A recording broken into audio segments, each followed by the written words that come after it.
गरीब इंसान का पैसा कहाँ जा रहा है? गरीब इंसान का पैसा जा रहा है इलाज में। गरीब इंसान का पैसा कहाँ जा रहा है? गरीब इंसान का पैसा जा रहा है बेटी की शादी करने में, दहेज देने में। तो हम क्यों इस सब चीजों के खिलाफ रहते हैं? हमको थोड़ी ना किसी के, ना हम दहेज दे, मेरी बहन भी नहीं है, हमारी दहेज अगर सिस्टम खत्म, मेरी अपनी बहन नहीं, हालांकि हम यहाँ तक राखी बनवाते इन बहनों से, तो इनसे हमारी तकलीफ दिखता है।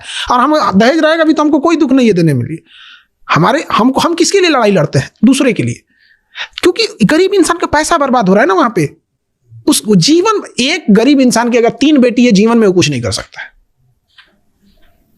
क्योंकि उसको दहेज के लिए 10 साल कमाएगा तो एक बेटी की शादी करेगा। अभी सोना कितना महंगा हो गया, तो बेचारा, अब तो एक शायर ने कहा था ना कि पीतल की बालियों में उसने अपनी बेटी ब्याह दी, बाप मजदूर था उसका सोने के खदान में।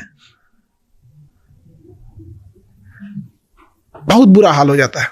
तो गरीब इंसान का, उसका यही सब में खत्म हो जाता है। और जमीन का रेट, जैसे मान के चलिए कि जब कुछ नहीं रहेगा तो इंसान जमीन, जैसे राजस्थान वगैरह में, अब देखिएगा वहाँ एरिया भी बड़ा है, जमीन अनफर्टाइल है और जमीन का रेट कम है। अब बिहार में आके देखिए, एक राज्य छोटा, जनसंख्या ज़्यादा, जमीन इतनी उपजाऊ, एकदम महंगी मिलती है। हमारी यूनिवर्सिटी जो थी उसको जमीन को चौपट कर दिया। इसी तरह से हम 2000 एकड़ में यूनिवर्सिटी खोल रहे थे। जमीन का रेट जब उन लोगों को पता चल गया कि ज़मीन का रेट, मतलब ये यहाँ यूनिवर्सिटी खोलेगी, तो वो ज़मीन का रेट 4 गुना कर दिए लोग। हमें पीछे हटना पड़ा। जबकि हमने जो यूनिवर्सिटी बना रहे थे 1000 एकड़ में, तो उस यूनिवर्सिटी में बिजली हमें सरकार से नहीं चाहिए थी, हम लोग खुद का बना लेते।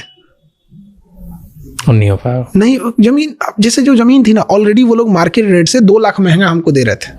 हमने उनसे बड़ा रिक्वेस्ट किया, यार जो मार्केट रेट है वही तो कम से कम दो। है नहीं सर, ऐसे है वैसे है, आप यूनिवर्सिटी खोलेंगे तो ये, तो 2 लाख ऑलरेडी बढ़ा के दे रहे थे। जब उन्हें